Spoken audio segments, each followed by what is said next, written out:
იანვარ-სექტემბრის მონაცემებით, პირველი 3 კვარტალის 9 თვის მონაცემებით, ეკონომიკური მასშტაბი შეადგინა 7.7%.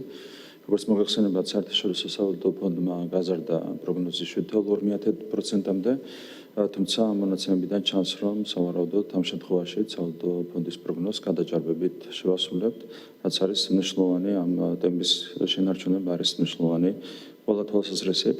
ბუნებრივი ეკონომიკური ზრდა იძლევა ასევე ვალუტის კურსის მყარად შენარჩუნების შესაძლებლობას და მოხარული ვართ, რომ წელს სავალუტო რეზერვები უკვე გაიზარდა 5 მილიარდ 600 მილიონ დოლარამდე, რაც არის რეკორდული მაჩვენებელი. ბევრს საუბრობთ კიდევ ერთ თემაზე, ეს არის კორუფციასთან ბრძოლა და როგორც მოგეხსენებათ, ამ მიმართულებით ბევრი რამ გაკეთდა გასული რამდენიმე თვის განმავლობაში.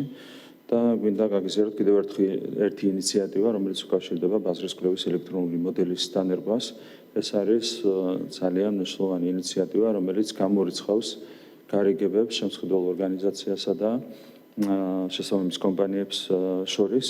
ყველაფერი იქნება სრულად გამჭვირვალე, შესაბამისად უზრუნველყოფილი იქნება სრულად სამართლიანი კონკურენცია, მთლიანად იქნება დაზღვეული შესაბამისი გარიგებები. ეს ბუნებრივია, უზრუნველყოფს ხარჯეფექტიანობის გაუმჯობესებას და საბოლოო ჯამში ეს ყველაფერი აისახება ბუნებრივია შესრულებული სამუშაოების ხარისხზეც. კიდევ ერთხელ მინდა გავეხსენო, რომ არაერთი კონკრეტული ნაბიჯი გადაიდგა ქვეყანაში კორუფციის აღმოსაფრულად. სრულად გამჭვირვალეა მთავრობის საქმიანობა. კიდევ ერთხელ ხაზგასმით მინდა აღვნიშნო, რომ მთავრობის ყველა აქტი არის გამჭვირვალე და ხელმისაწვდომი ნებისმიერი ადამიანისთვის, შესაბამისად თუ ვინმე რაიმე ნიშანს დაინახავს მაგიერების ნებისმიერ აქტში, შეუძლიათ მოგმართო კითხვები და ყველა კითხვას გაეცემა ბუნებრივია პასუხი. ყველაფერი უნდა გაკეთდეს იმისათვის, რომ ჩვენ ამბიციურ მიზანს მივახციოთ, რასაც ქვია ევროპის ქვეყნების სამეულში ადგილის დაკავება კორუფციის მცირის თვალსაზრისით. ეს არის ამბიციური, მაგრამ ძალიან რეალისტური ამოცანა.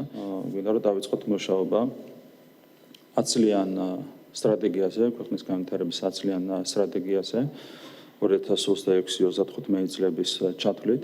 გვინდა რომ მოვამზადოთ დოკუმენტი, რომელსაც დაიფუძნება ქვეყნის განვითარება ყველა მიმართულებით.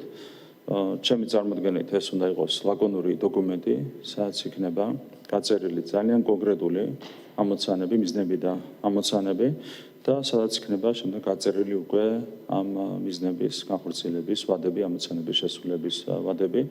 რა თქმა უნდა, მეტი დეტალი საზოგადოებისთვის გახდება ცნობილი მოგვიანებით.